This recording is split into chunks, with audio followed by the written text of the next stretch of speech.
মানুষ যখন ঘুমায় তখন তার আত্মা কোথায় থাকে কেউই জানে না, সে কখন ঘুমিয়ে যায়। আর ঘুমের মধ্যে যে আলাদা জগৎ, সে সম্পর্কেও মানুষ অজ্ঞ। কখনো কি ভেবে দেখেছেন সে জগৎ সম্পর্কে?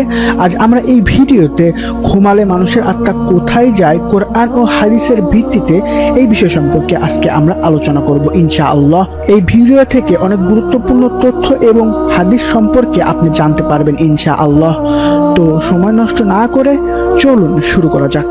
আব্দুল্লাহ ইবনে আমর রাদিয়াল্লাহু থেকে বর্ণিত, তিনি বলেন, মানুষ ঘুমালে তার আত্মা আকাশে চলে যায় এবং তাকে আল্লাহর আরশের কাছে সিজদা করার নির্দেশ দেয়া হয়। যে ব্যক্তি পবিত্র অবস্থায় ঘুমায় বা অজু করে ঘুমায়, তার আত্মা আল্লাহর আরশের কাছেই সিজদা দেয়, এবং যে ব্যক্তি অপবিত্র ছিল তার আত্মা আরশ থেকে দূরে সিজদা দেয়। তাই আমাদের সবারই উচিত ঘুমানোর আগে অজু সহকারে পবিত্র হয়ে ঘুমানো। বাইহাকি। মহানবী হযরত মুহাম্মদ সাল্লাল্লাহু আলাইহি ওয়াসাল্লাম বলেছেন, যে ব্যক্তি পবিত্র অবস্থায় ঘুমায় তার মাথার কাছে একজন ফেরেশতা রাত যাপন করে এবং ওই ব্যক্তি জাগ্রত হওয়ার পূর্ব পর্যন্ত দোয়া করতে থাকে, হে আল্লাহ, তুমি তোমার এই বান্দাকে ক্ষমা করে দাও, কেননা সে পবিত্র অবস্থায় রাত যাপন করেছে। আর আপনারা সবাই জানেন, যদি কোনো ফেরেশতা বা ফেরেশতারা যদি আপনার সম্পর্কে দোয়া করে, আপনাকে নিয়ে দোয়া করে, তাহলে সেই দোয়া কবুলই হয়। তাবরানি ও বাইহাকি। ঘুমানোর আগে 33 বার তাসবিহ সুবহানাল্লাহ, 33 বার আলহামদুলিল্লাহ ও 34 বার আল্লাহু আকবার পাঠ করার ফজিলত সম্পর্কে জানলে আপনি চমকে যাবেন।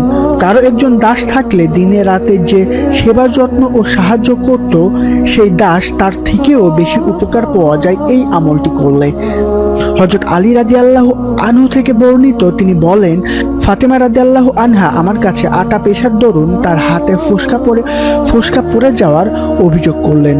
আমি বললাম, তোমার পিতা রাসূল পাক সাল্লাল্লাহু আলাইহি ওয়াসাল্লাম এর কাছে গিয়ে যদি একটা খাদেমের আবদার জানাতে, তাহলে তোমার এত কষ্ট হতো না। ফাতেমা রাদিয়াল্লাহু আনহা যখন রাসূল পাক সাল্লাল্লাহু আলাইহি ওয়াসাল্লাম এর খাদেম দেওয়ার কথা বললেন, তখন তিনি বললেন, তোমার জন্য কি খাদেমের চাইতেও উত্তম কোনো কিছু বলবো না? তাহলে তোমরা যখন তোমাদের শয্যা গ্রহণ করবে, তখন 33 বার আলহামদুলিল্লাহ, 33 বার সুবহানাল্লাহ এবং আল্লাহু আকবার 34 বার করে পাঠ করবে। সুনানে আত-তিরমিজি। সূরা ইখলাস 3 বার পাঠ করলে এক কোরআন খতম করার সওয়াব পাওয়া যায় এবং 10 বার পাঠ করলে তার জন্য জান্নাতে একটা বাড়ি বানানো হয়। তাই ঘুমানোর আগে আমাদের সবারই এই অভ্যাসটা করা উচিত। 10 বার সূরা ইখলাস পাঠ করে ঘুমানো। নাস ও ফালাক পরে শরীরে ফু দেওয়া সুন্নাত। আয়েশা রাদিয়াল্লাহু বলেন, রাসূল পাক সাল্লাল্লাহু আলাইহি ওয়াসাল্লাম প্রতি রাতে যখন বিছানায় যেতেন, তখন 2 হাত একত্রে করে তাতে সূরা ইখলাস, সূরা ফালাক ও সূরা নাস পরে ফু দিতেন। তারপর মাথা ও চেহারা থেকে শুরু করে যতদূর সম্ভব 3 বার 2 হাত বোলাতেন। বুখারী।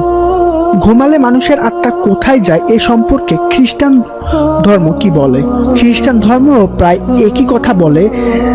বাইবেল মতে মানুষ ঘুমানোর পর তার আত্মা স্বর্গে চলে যায়, কিন্তু আত্মার সাথে তার দেহের সম্পর্ক থাকার কারণে এক সময় ফিরে আসে আত্মা, আর ঘুম হতে জেগে ওঠে সে। এ বিষয়ে বিজ্ঞান কি বলে? আমাদের মস্তিষ্কের একটি অংশে স্লিপ সেন্টার বা ঘুম কেন্দ্র নামের একটি জায়গা রয়েছে। সারাদিনের ক্লান্তি শেষে যখন বিশ্রামের প্রয়োজন হয়, তখনই সেই ঘুম কেন্দ্রে প্রবেশ করে ক্যালসিয়াম, আয়রন, আর তখনই ঘুমের উদ্রেক হয় আমাদের। ঘুমের সময় মস্তিষ্ক থাকে বিশ্রামে। ঘুমের বিভিন্ন পর্যায়ে আমরা মুখোমুখি হই স্বপ্নের। আত্মা সাড়া দেয় সেই সকল স্বপ্নের ভেতর। অর্থাৎ এ থেকে বোঝা যায়, ইসলাম ধর্ম অনুসারে ঘুমালে মানুষের আত্মা চলে যায় আল্লাহর কাছে। ঘুম থেকে জেগে ওঠা মানে তার আত্মা আবার দুনিয়ার বুকে ফিরে দেন আল্লাহ, আর ফিরিয়ে না দিলে সেই ব্যক্তিটির ক্ষেত্রে ঘটে জাগতিক মৃত্যু। আজকের মতো ভিডিওটা এই পর্যন্তই। আশা করি আপনাদের কাছে ভিডিওটা ভালো লেগেছে। যদি ভিডিওটা ভালো লেগে থাকে এবং এরকম আরো যদি আপনি ভিডিও পেতে চান, তাহলে অবশ্যই আমাদের এই ইসলামিক চ্যানেলটি সাবস্ক্রাইব করে রাখবেন নতুন নতুন আরো সুন্দর সুন্দর ইসলামিক ভিডিও পাওয়ার জন্য। দেখা হবে পরবর্তী ভিডিওতে। সবাই ভালো থাকবেন।